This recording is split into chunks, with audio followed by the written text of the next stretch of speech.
This is our project, benchmarking SNN, CNN, and RNN combination models to translate ASL for bionic use cases. And so I guess we'll just get started. Yes, go for it. Yeah. So Francesca. So the creation of usable and human-friendly biological prosthetics is crucial to the field of disability and rehabilitation engineering. Many model architectures have been developed to mimic sensory organs. This project benchmarks the variations of machine learning models, SNN, which are spiking neural networks, CNN, which are convolutional neural networks, and RNN, which are recurrent neural networks, specifically the LSTM long short-term memory, on sign language video data provided by Google Isolated Sign Language Recognition Dataset. By processing the 200 video data of words taught to infants in sign language, we are able to mimic the biological organization of visual data. Through many rounds of testing, we determined that the SNN-CNN model is the most accurate in understanding complex process sequential data. Our project is based upon using machine learning to design prosthetics that amputees would need. Using machine learning allows for repetitive automation of tasks and more accurate results. Using the models mentioned in the abstract, all of them are designed to train the computer model to identify different gestures. These machine learning models imitate how information from a human sight can be transferred to the brain through neurons. By using these models, we are able to compare the effectiveness and accuracy of each of them. The models will be done through Python, which is a common programming language that code for machine learning programs.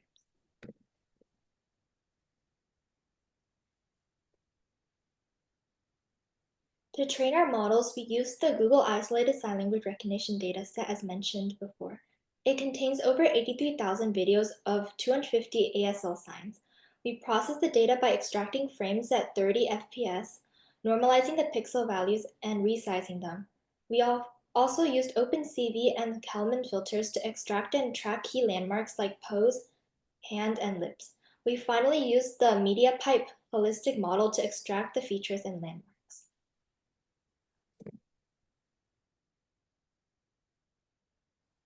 Okay, so this slide outlines the 5 model types that we evaluated. So first we had 2 standalone models, SNN and LSTM. And then we had hybrid architectures, SNN-CNN, LSTM-CNN, and SNN-LSTM. And so those hybrids have different combinations of the layers to see which would have the best spatial and temporal features of ASL gestures. And for all the models, we used a relatively low parameter count, but we made sure that all the parameter counts were equal, so all the models that we were testing would have the same complexity. And so for SNNs, we used surrogate gradient descent to make training feasible with a fast sigmoid function.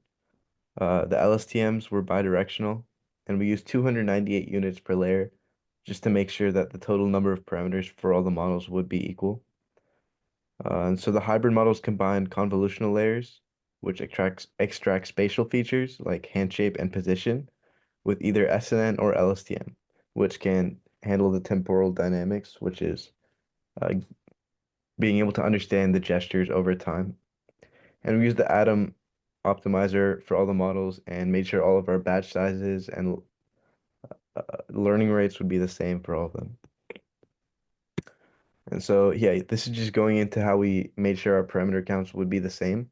Those are all 5 million parameters, which is relatively low for a video processing task.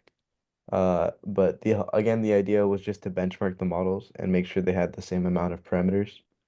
And these is for with 250 classes it's predicting. So this has 30 frames per second video frames, resizing to 128 by 128, and a lot more pre-processing. And then we made sure to train our models in a control setup where all 5 architectures would be matched by parameter count. And so that can allow us to isolate the true impact of architecture choice rather than just size or depth of the model. Okay, so next slide. Ezra. Yeah. Okay. So here you can see our results. You can see that the validation accuracy and loss across the 4 training runs per model are shown. The SNN-CNN consistently outperformed the other models with the highest accuracy and the lowest loss. The LSTM-CNN and SNN-LSTM hybrids followed. Then the standalone SNNs and LSTMs lagged behind, especially LSTM, which struggled with generalization.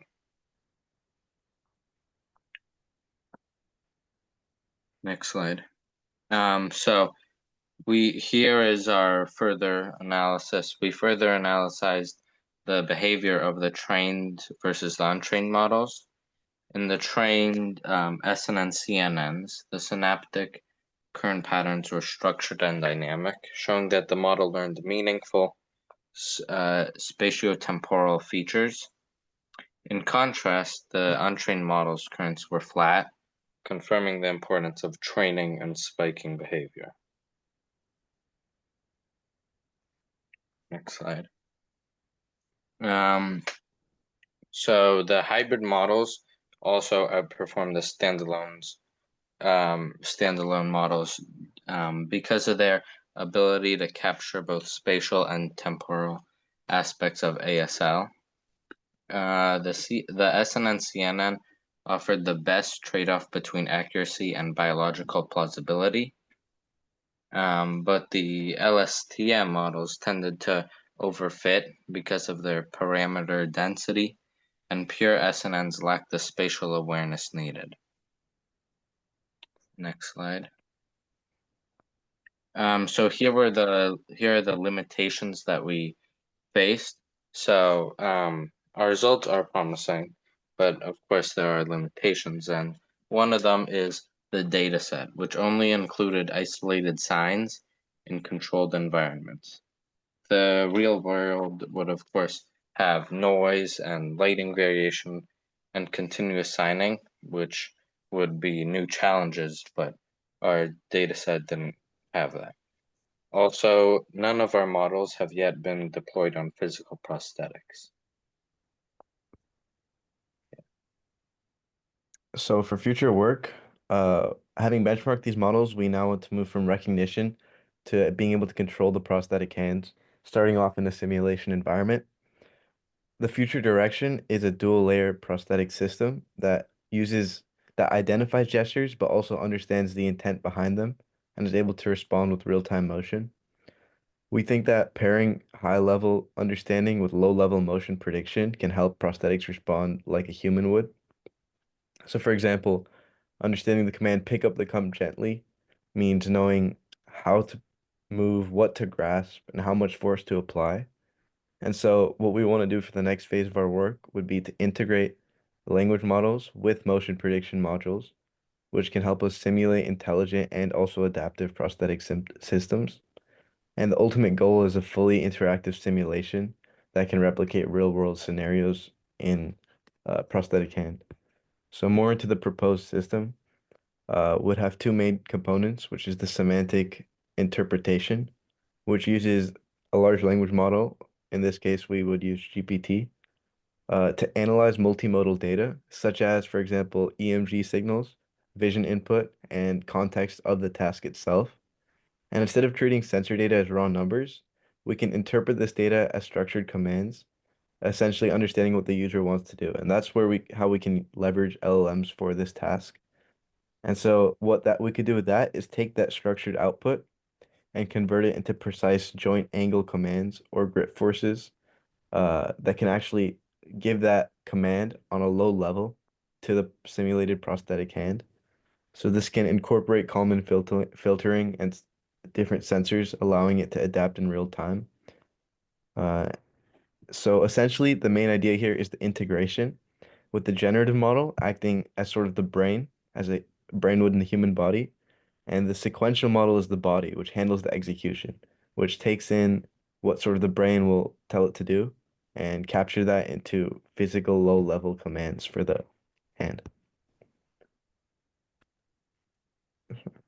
And finally, we would like to thank ASDRP and Mr. Subramaniam for giving us the resources and opportunity to do this research. Yeah, so there are references.